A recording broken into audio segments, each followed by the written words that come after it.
and I'll let you know. And I didn't know if could I go? Is this like a COVID thing?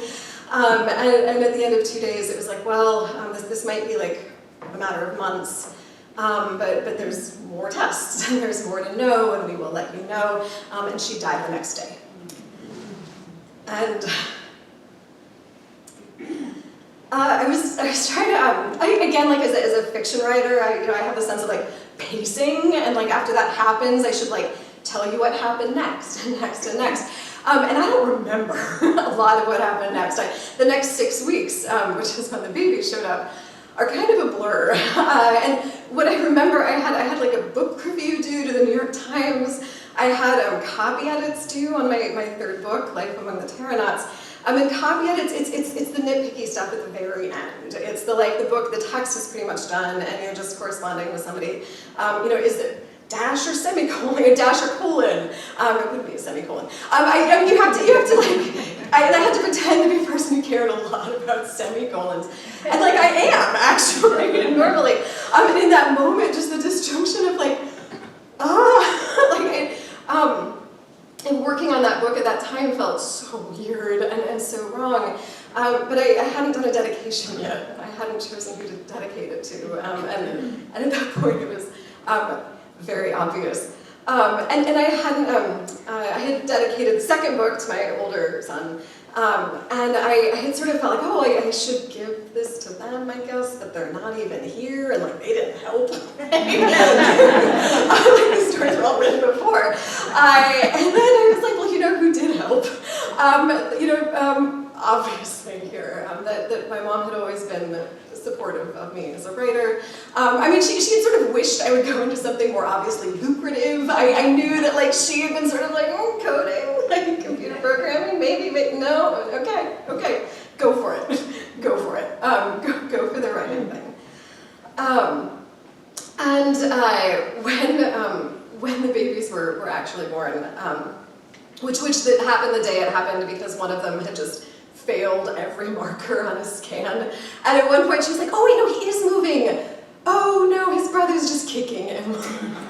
And that stayed on brand for their personalities, which baby was which in that one. But again, they were fine. They were fine, and I was so lucky. And some magical things that happened pretty soon after they were born. Was that my brain chemistry started to right itself just almost immediately. I felt just a lot more like hope about everything. I felt towards them the way that I had wanted to feel and hadn't been managing. And I felt adequate to what they needed. They slept, which our older kid had never done. They slept, they ate. My poor husband was home because of COVID. He was teaching online, which did not work out well for him because he was teaching full-time and trying to take care of newborn twins. But it worked out for me because he was there and I didn't have to figure out how to feed both of them at once, which would have been tricky.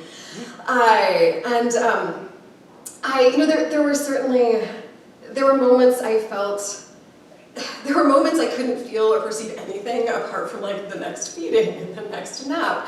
And it was this sort of just obliterating, in a good way, churn of responsibilities.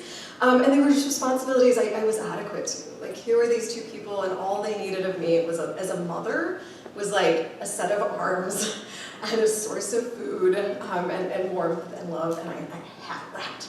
I wasn't failing anybody. And the moments I think I felt my mother's absence most acutely, it would be certain books. It would be this terrible, wonderful book called Owl Babies, which is, it's three little owlets spend the entire book waiting for their mom to come. And she's out hunting, she's getting them food. And eventually they get more and more worried and more worried, and the mom doesn't come. And finally they are openly speculating that like, oh, she got lost or got eaten by a fox, like maybe she's dead. Which they don't use that word, but, so it's, I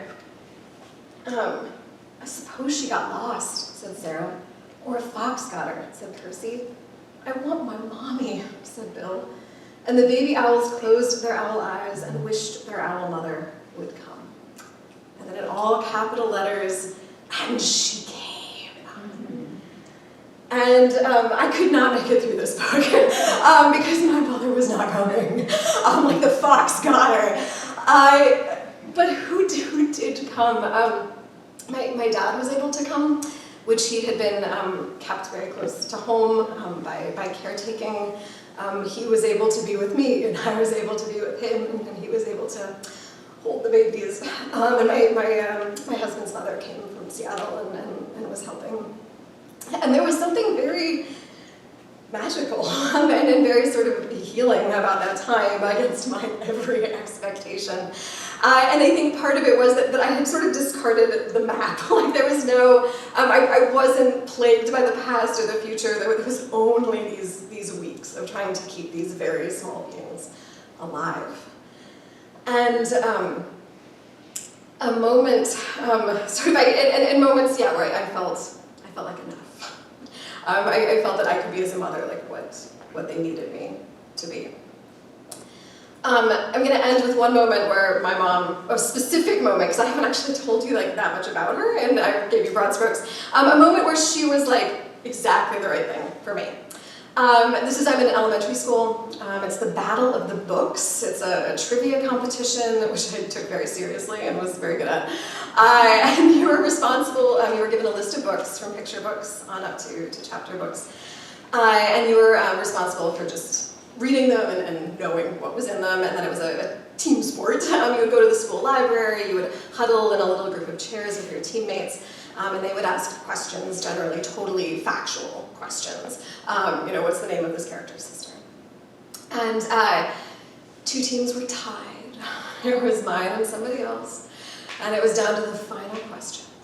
And the final question was about the Velveteen Rabbit, which is a classic children's book from 1921.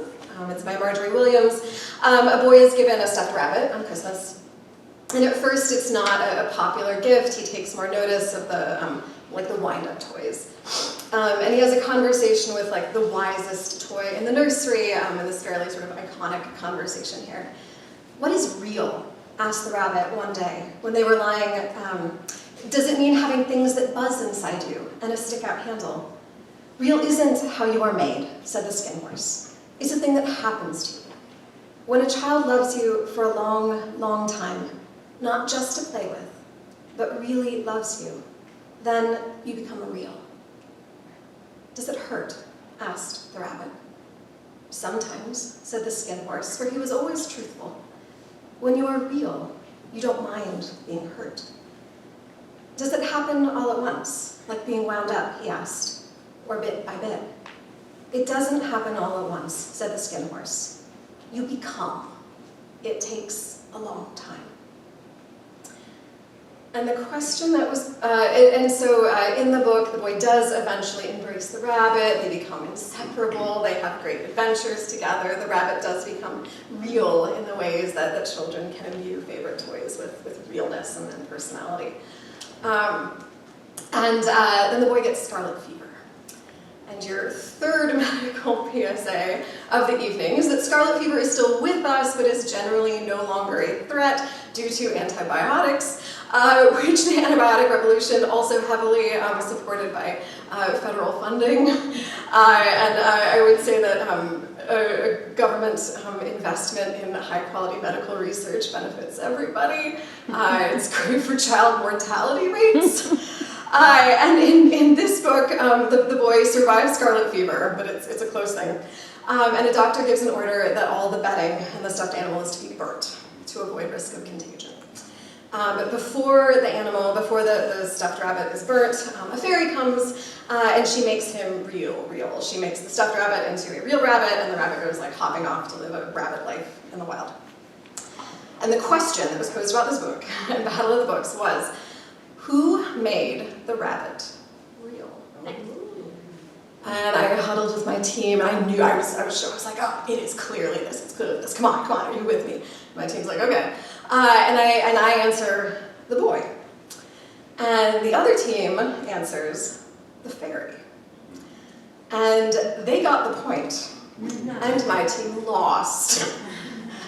And they got their like winner certificates and these like $5 gift certificates to the local bookstore, which I had wanted. And I went home and I told my mom, I was bummed, and I could see on her face as I described the question that she thought this was some bullshit. But she would never have used that word. She had really strong sense of propriety around sort of language and proper language. And she had a very strong sense of sort of proper behavior. She was her natural inclination was towards sort of rule following, and that sometimes systems are the way they are. She sort of preached a fair amount of like pragmatic acceptance, and that was where I was with this book fiasco. Okay, whatever. I didn't win. But what happened the next day is she came home and she plunked down in front of me a winner's certificate and a $5 gift card to the local bookstore, and enough for my whole team because she had been to the school. Which was so out of character. And she had argued not that like, oh, my kid's upset and we need to do participation trophies. She argued that they had read the book wrong. And I had read it right. And I mean, honestly, I had. I'm just going to share with you the very last line here is, it was his own money, come back to look at the child who had first helped him to be real. And I love that, like when she went to the mat for me, it was over literary analysis. It was about language. It was about, and her inclination towards rule following was totally overmatched by, she also had a very clear sense of right and wrong, of true and false, that words have meanings, that we need to take them seriously, that stories can be complicated, that an answer can have more than one correct response. Maybe if you're running a trivia contest and you only have enough gift cards for one team, don't ask a question with 2 right answers. It is just, it was meaningful to me in the moment. But especially as I look back here tonight, it feels particularly meaningful in this room, around this holiday, for this particular cause. That when we both had to grapple with the question of which has the greater transformational power, is it fairy magic or is it human love? She backed me up all the way that it is human love. Thank you very much.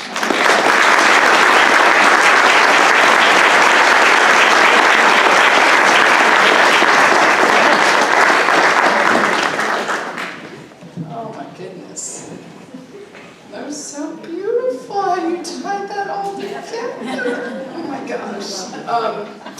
Okay, so what is beautiful about tonight is it's just this open forum for sharing not only the successes of motherhood, but allowing us to find our place in this world. And so our next speaker, Carrie DeBoer, who has been with us since our very first night in Derby Station. That's why she was shaking her head. This is her 3rd time speaking, and you are the only person we have who has spoken 3 years for us. So thank you.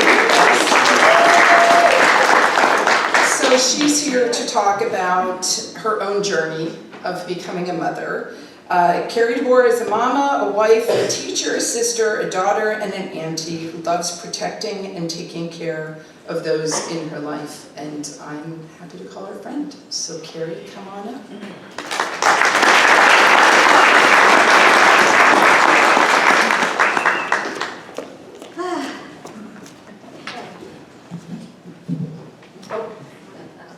Yeah.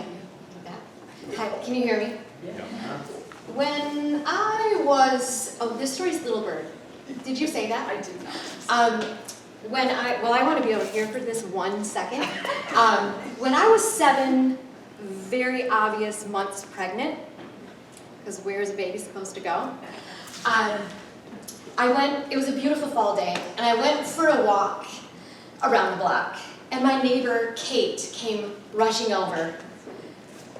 Oh my gosh, I'm so happy for you. Congratulations, I've been praying for you. Praying for me? I had no idea. The sentiment I was so touched by that I started a prayer list of my own. Kate had been praying for me for well over a year. The previous summer, she had seen a floral delivery truck in my driveway and assumed what was a celebration, birthday, anniversary, when actually it was condolences for a miscarriage, and not the first one. My journey of infertility began after about a year of trying to conceive without success, and my doctor prescribing a fertility drug to help me ovulate. And sure enough, I got pregnant. My sister was pregnant at the same time for her second. And so that Thanksgiving, at a large gathering of family, we announced the good news. I am the kind of person that puts 100% into most everything I do, and I was trying to do everything right. I was religiously taking my prenatal vitamins. I had long given up caffeine. So hard to wake up without coffee. I was avoiding artificial flavors and artificial sweeteners.